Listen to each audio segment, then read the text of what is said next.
Evangelho de Mateus, capítulo de número 16.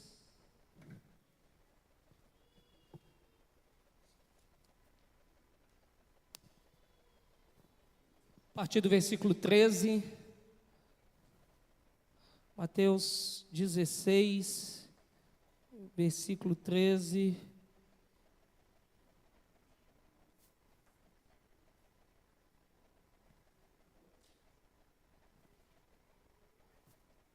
Nós vamos ler alguns versículos juntos.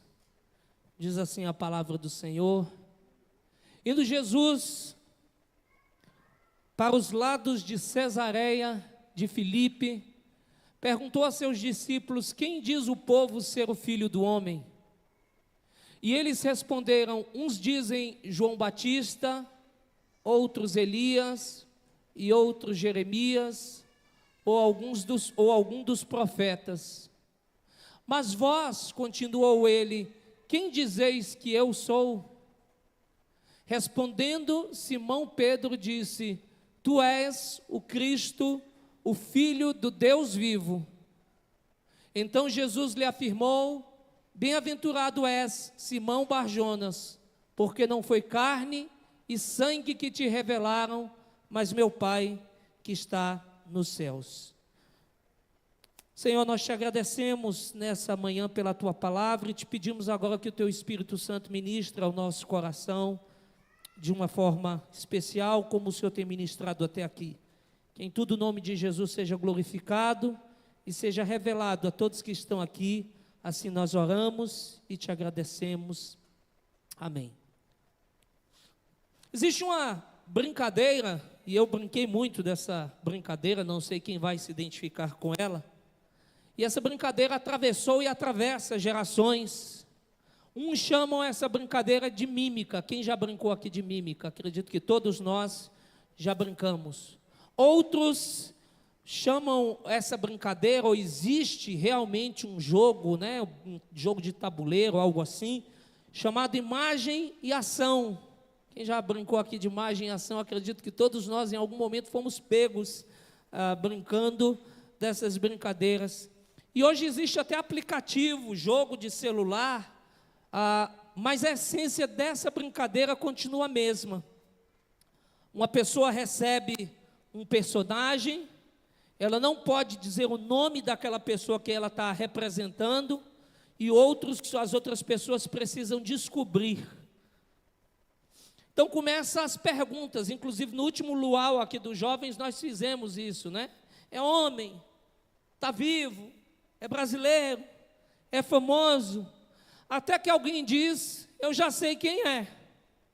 Solta lá o nome da pessoa. E se descobriu, ganha aquela brincadeira. Eu não sei se você já parou para refletir sobre isso, mas a nossa vida inteira parece um enorme jogo onde a gente tenta descobrir quem são as pessoas. Quem foi Napoleão? Quem foi Einstein? Quem foi Pelé?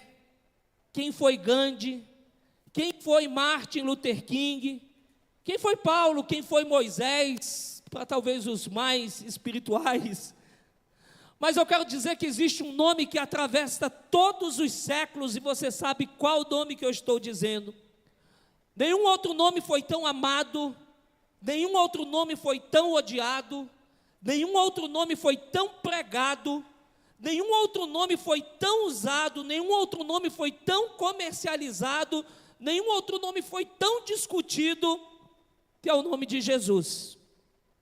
Todo mundo fala sobre Jesus. Você já parou para pensar que todos falam sobre Jesus?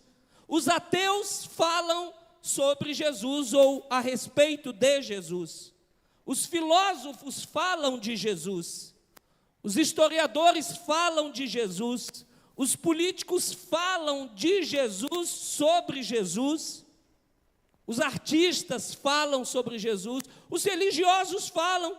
Os muçulmanos falam, os espíritas falam, os judeus falam, os cristãos falam. Todo mundo tem alguma opinião sobre Jesus, mas eu quero te dizer uma coisa: opinião não é revelação, conhecimento não é encontro, e informação nunca foi e nunca vai ser transformação. É exatamente por isso que nós estamos dentro desse contexto do texto, que Jesus faz a pergunta mais importante da história, e talvez a pergunta mais importante da caminhada daqueles discípulos, não porque Jesus estivesse em crise de identidade. Jesus não sofria com crise de identidade. Ele sabia quem ele era, ele sabia qual era o propósito da sua vida, ele sabia qual era a sua missão, ele sabia para o que ele estava na terra, ele sabia e ele tinha muita consciência, ele não estava em crise de identidade, mas porque ele queria saber se os discípulos e nós, no dia de hoje, temos o total entendimento de quem de fato é Jesus. E ele faz a seguinte pergunta: quem dizem os homens que eu sou? Sabe, Jesus, ele não para num obstáculo desse e não pergunta: vocês entenderam meus milagres? Jesus não pergunta para os discípulos naquele momento: ei, vocês estão compreendendo a minha teologia? Jesus não pergunta para os discípulos: discípulos, vocês decoraram as minhas parábolas que eu estou citando aí constantemente na nossa caminhada? Não, ele não pergunta a respeito disso, ele pergunta: quem as pessoas dizem que eu sou? E se você parar para pensar, tudo depende dessa resposta. Quem é Jesus? Quem é Jesus para você? O que Jesus representa na sua vida? Quem é Cristo em sua vida? E eu quero dizer que tudo depende dessa resposta. A sua eternidade depende dela. Às vezes a gente tem falado pouco sobre a eternidade, mas a nossa eternidade depende dela. A sua paz depende dela. A sua esperança depende dela. A sua identidade depende dela. Então, nesse contexto, eu vou procurar ser rápido nessa ministração, devido ao nosso tempo, as respostas começam a aparecer. Quem as pessoas dizem que eu sou? E eles começam a soltar. Uns dizem que o Senhor é João Batista. Outros estão dizendo que o Senhor é Elias. Outros estão dizendo que o Senhor é Jeremias. Outros, um dos profetas. Parecia um pouco da mímica, né? Quem é Jesus? Percebe o que nós estamos falando? Jesus já era assunto. Jesus já estava no topo dos comentários, no topo das visualizações. Eu preguei alguns dias desses atrás, no aniversário do coral, sobre deixe o seu ego do lado de fora, e eu falei um pouco a respeito disso, que a questão, às vezes os discípulos podiam estar dizendo para Jesus: olha, aquele que você batizou, está fazendo mais batismos que você, ele tem muito mais view que você. A questão não era essa. A questão é que Jesus já era o assunto, mas ainda não era a revelação. E existe, irmãos queridos, uma diferença enorme entre conhecermos o nome de Jesus e conhecermos Jesus de fato como Ele é, quem Ele é. Existe uma diferença gigantesca entre falarmos sobre Cristo e sermos encontrados por Cristo. Se a gente parar para pensar, a humanidade sempre tentou definir Jesus. Aliás, nós tentamos definir tudo, é uma coisa nossa. E dentro desse aspecto da pessoa de Jesus, a humanidade sempre tentou definir Jesus. Cada geração cria um Jesus parecido consigo mesmo. Há quem faça de Jesus um revolucionário político, e é por isso que, inclusive, na época que Jesus estava, as pessoas não entendiam qual era a missão nobre de Jesus, que não era para derrotar o Império Romano, mas para derrotar o Império das Trevas, era para resgatar a humanidade. Outros fazem Jesus não um revolucionário político, mas um guru oriental. Alguns fazem de Jesus um terapeuta, outros fazem de Jesus um empresário de sucesso.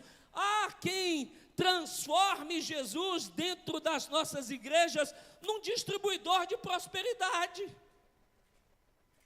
Há quem reduza Jesus a um juiz severo.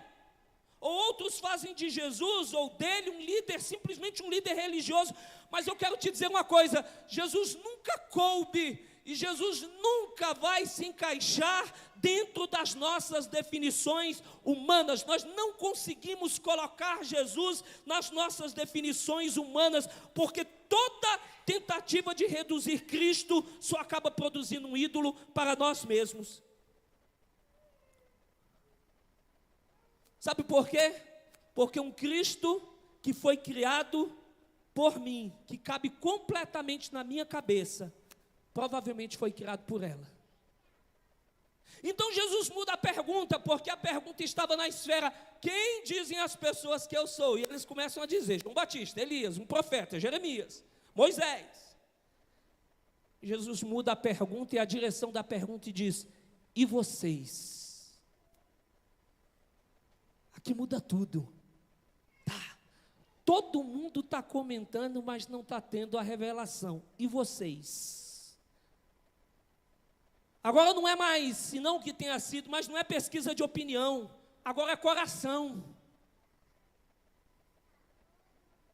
Não interessa o que o Império Romano está pensando, não interessa o que os demais estão pensando, não interessa o que Jerusalém está pensando, não interessa o que os fariseus estão pensando, não interessa o que a multidão está pensando. Jesus diz: quem dizem vocês que eu sou? Porque vocês estão caminhando comigo todos os dias. E quem eu sou para vocês? E essa pergunta continua ecoando e deve continuar ecoando, não somente hoje, mas cada dia da nossa vida.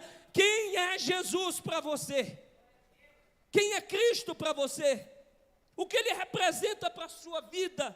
Quem é Jesus para você individualmente falando? Não para a sua igreja no coletivo, não para a sua família no coletivo, não para a sua tradição. Quem é Jesus para você, João, Kelly, Marcelo, Rosa e cada um de nós? Quem é Cristo para cada um de nós? Então se levanta um dos discípulos, o mais falante, o mais vibrante nas suas falas, e ele responde: tu és o Cristo, o Filho do Deus vivo.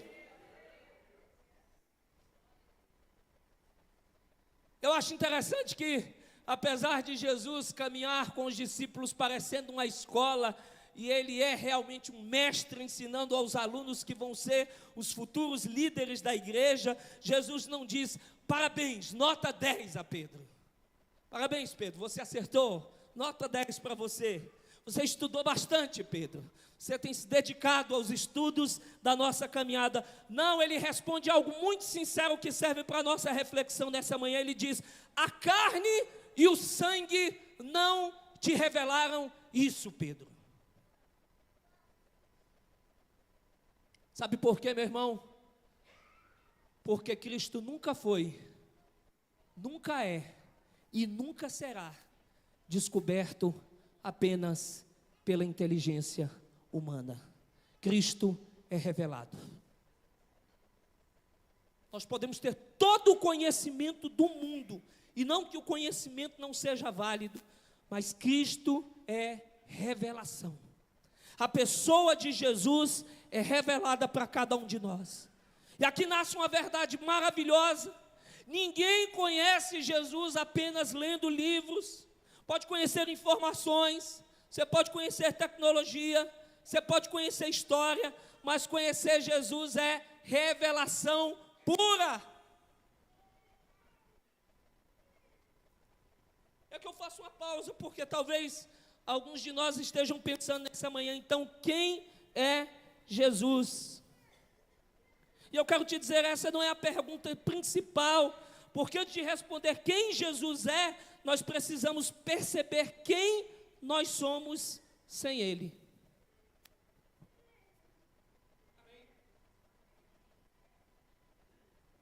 Então eu inverto para nós depois seguirmos, e eu não pergunto mais quem é Cristo para você, eu pergunto: quem sou eu sem Cristo? Sabe quem eu sou sem Jesus? Eu sou alguém tentado a construir uma identidade. Eu sou alguém tentando provar um valor. Eu sou alguém que busca uma aprovação diária e constante. Eu sou alguém que corre atrás de reconhecimento. Eu sou alguém que tenta preencher vazio. É por isso que a humanidade vive cansada, porque quem não conhece Cristo precisa inventar um personagem, precisa às vezes ser quem não é. E a gente vive numa geração especialista em criar personagens, é personagem profissional, é personagem espiritual, é personagem familiar, é personagem virtual. Mas eu quero te dizer, meu irmão, Jesus nunca conversa com personagens. Ele sempre encontra pessoas. Então, quem é Jesus, meu irmão? Eu quero te perguntar nessa manhã. Eu quero te dizer que talvez possa parecer uma coisa muito simples, ou talvez seja óbvio o que eu vou dizer, mas Jesus não veio fundar uma religião. Não, Jesus não veio fundar uma religião. Jesus veio reconciliar homens com Deus. Jesus não veio ensinar um conjunto de regras. Jesus veio dar vida e vida com abundância. Jesus não veio aumentar a culpa. Jesus veio carregar a culpa.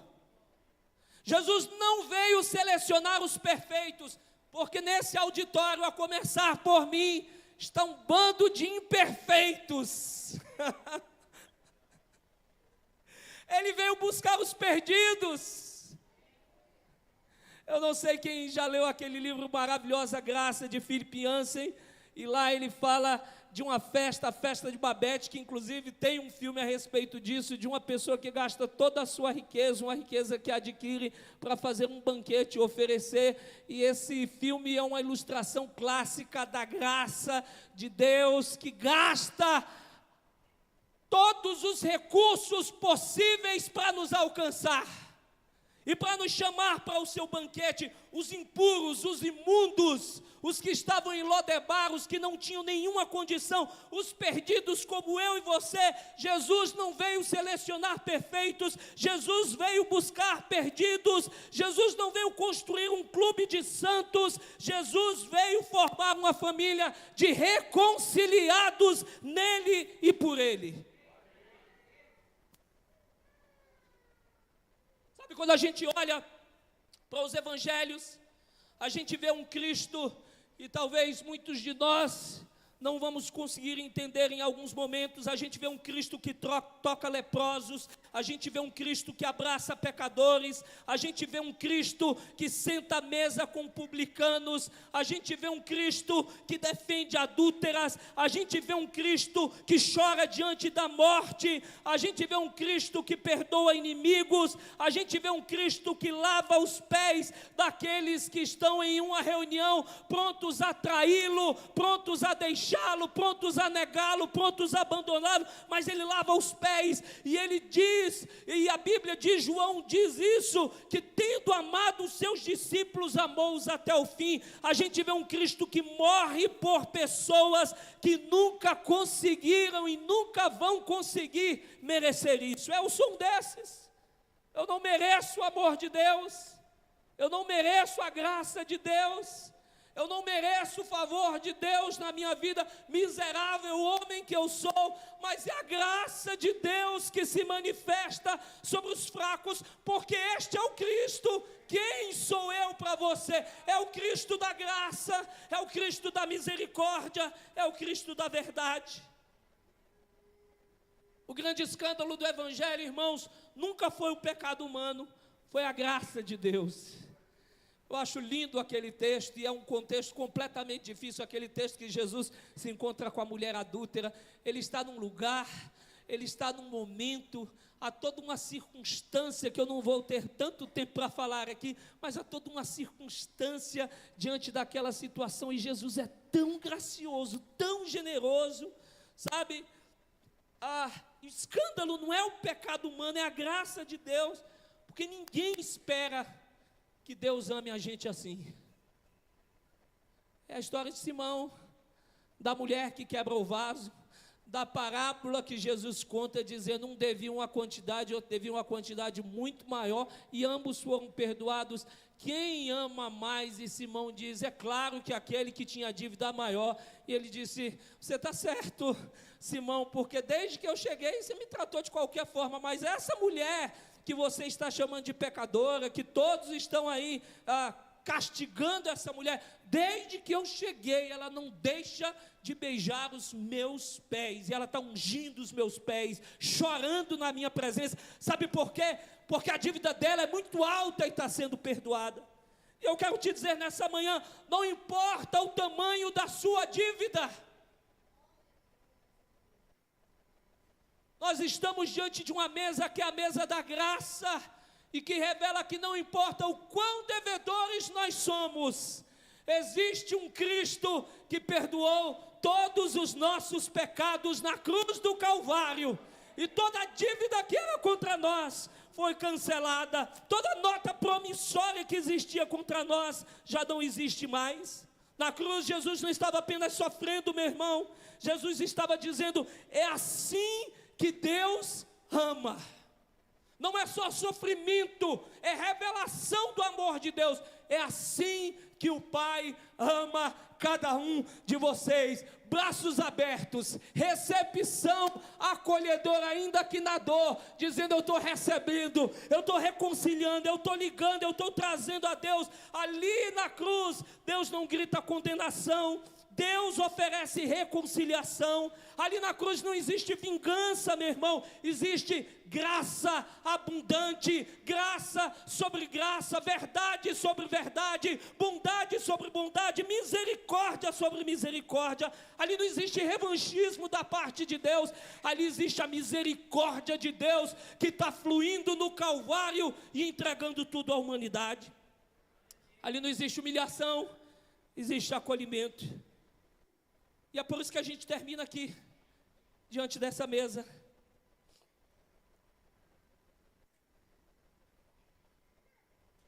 A ceia, meu irmão, não celebra nossa fidelidade. E não é que eu estou te chamando de infiel, mas a ceia não celebra a nossa fidelidade, a ceia celebra a fidelidade dele. Ainda que sejamos infiéis, Ele permanece fiel, porque a essência desse Deus, ainda que eu nas minhas imperfeições seja infiel, Ele permanece fiel, Ele permanece fiel. A ceia, meu irmão e minha irmã, não celebra simplesmente o nosso amor, a ceia celebra o amor de Deus. Aqui está a materialização do amor de Deus por nós. Nós não comemos o pão porque somos dignos, ó pastor, mas o apóstolo Paulo diz para nós nos examinarmos, mas nós não somos dignos. Eu e você vamos viver a vida toda e nós nunca seremos, sob a nossa ótica e nossa perspectiva, dignos de sentarmos à mesa e comermos do pão. A ceia existe, nós comemos, sabe por quê? Porque nós fomos convidados. E quem te convidou foi Jesus. Ele disse para os discípulos: no dia eu desejei muito comer essa Páscoa com vocês. E eu volto, quando ele diz eu desejei muito comer a Páscoa com vocês, ele estava comendo com um traidor, ele estava comendo com o que ia negar, ele estava comendo com os que iam ficar incrédulos, ele estava comendo com os que iam abandoná-lo, ele estava comendo com aqueles que dentro de poucas horas iam deixá-lo. E ele diz: olha como eu desejei comer essa Páscoa com vocês, esse momento com vocês. E lá no final ele ainda diz, faz uma promessa, diz assim: e eu não vou beber do fruto da vide novamente, até que eu beba convosco no reino do meu Pai. Jesus, se me permite, e essa talvez não seja a palavra mais adequada, Jesus está, porque Jesus não é dominado por esses sentimentos, mas na nossa limitação humana, Jesus está ansioso para comer a ceia conosco. Jesus está ansioso para celebrar esse momento com a sua igreja, para celebrar com aqueles que são os imperfeitos, mas que entenderam quem Ele é. A mesa não pertence aos perfeitos, a mesa pertence aos alcançados. Você foi alcançado por Jesus, a maravilhosa graça de Deus um dia te alcançou, então essa mesa pertence a você. Não é para o perfeito, não é para o puro na sua totalidade humana, porque nós não somos. A mesa é para aqueles que um dia foram alcançados pela maravilhosa graça de Deus. Talvez alguém diga: pastor, eu não consigo responder quem Jesus é. Eu te digo, tudo bem. Sabe por quê? Porque os discípulos também passaram um tempo sem conseguir. Mas eu te aconselho, permaneça perto dele. Porque quem caminha com Jesus, dia após dia, vai descobrindo quem ele é em toda a sua essência. E curiosamente, não só descobre quem é Jesus, mas descobre também quem é a própria pessoa, quem ele é. No começo parecia só uma pergunta despretensiosa: quem é Jesus? Que nós fizemos. Mas no final a gente percebe que existe uma pergunta ainda mais profunda: quem sou eu? E a resposta só aparece quando Cristo é revelado. Porque só sabe quem é quem encontra aquele que o criou. Sabe, meu irmão, não é olhando para dentro de mim que eu vou descobrir minha identidade, é olhando para Cristo que eu vou descobrir minha identidade. Porque quanto mais eu conheço, menos eu preciso fingir, menos eu preciso impressionar, menos eu preciso competir, menos eu preciso provar qualquer coisa. Sabe por quê? Porque quando eu olho para Jesus, e eu estou encerrando a mensagem nessa manhã, nele eu descubro que sou amado antes de ser aprovado.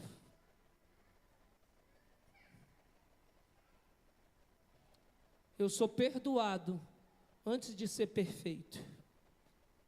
Eu sou recebido antes de ser digno. Por isso que a igreja existe. A igreja não existe para explicar completamente Jesus. Nenhum sermão consegue fazer isso. Eu não sei se você teve talvez uma pretensão de que na minha mensagem eu revelasse quem é Jesus. Jesus é a profundidade da riqueza. E quanto mais nós mergulhamos em Jesus, mais nós entendemos que Ele é uma fonte inesgotável de conhecimento. É o que Paulo diz: eu recebo profundidade da riqueza, tanto da sabedoria como da ciência de Deus.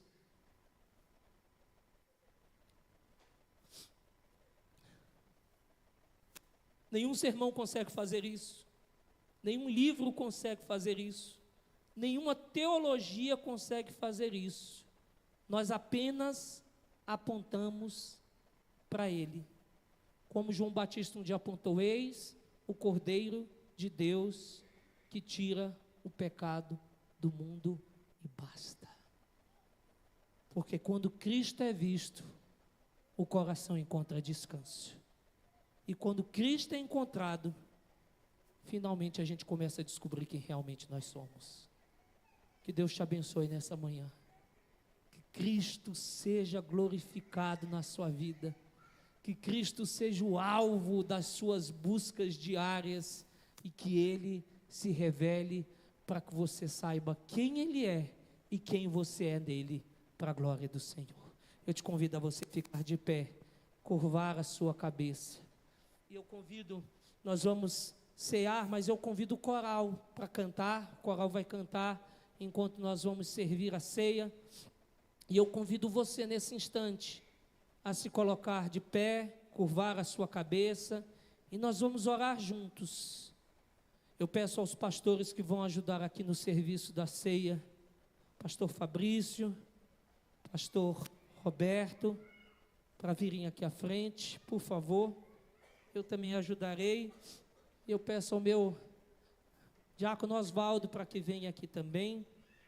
Roberto, Fabrício, pegue uma por favor, das bandejas. Eu peço que você estenda a sua mão aqui à frente.